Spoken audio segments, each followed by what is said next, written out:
Waste, trash, garbage, rubbish.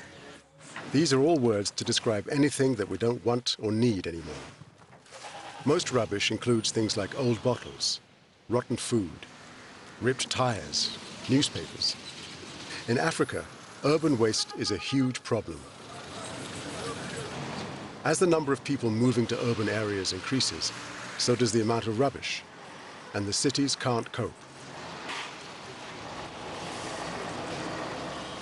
In Kenya's capital city of Nairobi, for example, with its population of 2.5 million people, there is only one official dumping site for the entire city. With a poor waste disposal service, residents are left to dispose of their own household rubbish.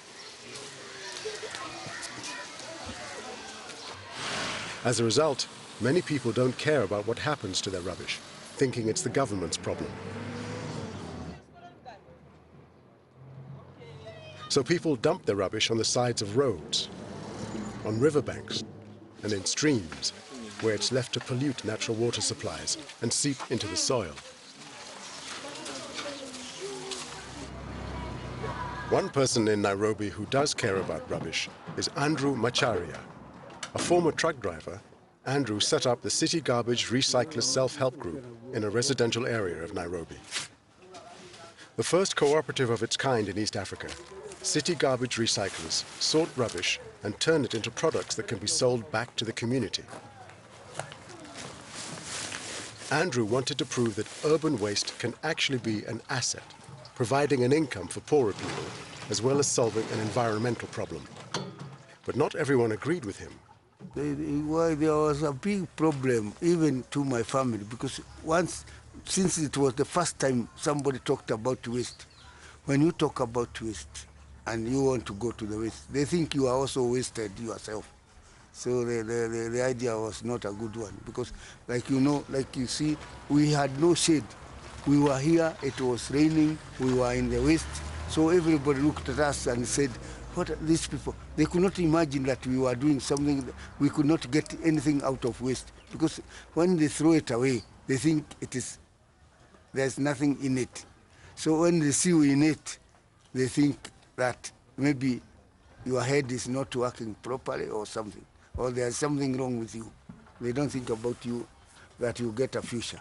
But when we got a donor and we got some money to fence the place, put electricity, put telephone, and buy that pickup for our transporting of the community. That's when they thought again and said, oh, we thought he was doing nothing, but now we can see he was doing something. And when they see visitors coming, like you are here now, that's when they think it was that this man could have been thinking something that we did not see. Proving that waste doesn't have to go to waste, the recyclers make rubbish valuable again. Once it arrives, they divide the rubbish up into organic and inorganic matter. Organic waste includes food produce like fruit and vegetable skins, all of which contain nutrients that can be used to make compost and manure for farming. Andrew has also found a clever way of producing a popular alternative fuel. Charcoal briquettes are made by mixing leftover charcoal dust with a liquid paper pulp. After leaving them to dry, the briquettes are sold to the local community. Inorganic waste, like plastic, is recycled into useful products like mattresses, which are also sold.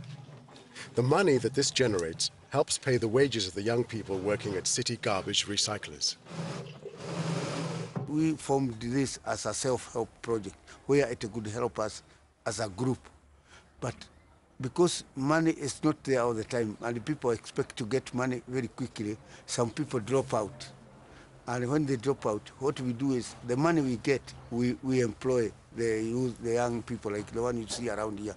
We employ them as casuals and we pay them to do the composting and the briquette and to clean the place. We do use them and pay them by the money we get from the project.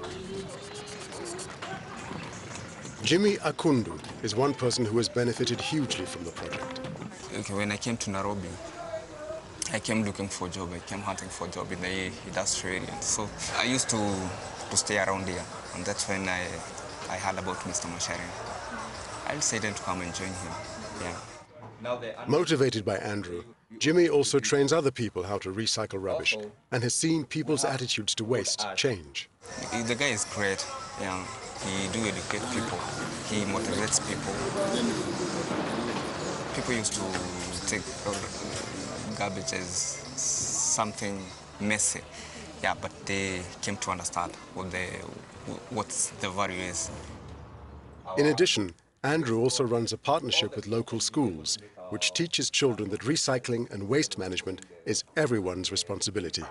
My plan in the city garbage recyclers is that I have been pushing to be recognized by the government, by the city council, so that we can work together.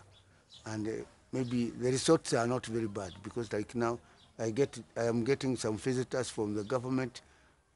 Sometimes they are putting my highlight in the newspapers. So maybe we are going to work together, especially when they see that I'm training the youth who are jobless, who have no job, and they get employment. They are looking at it now like we can work together.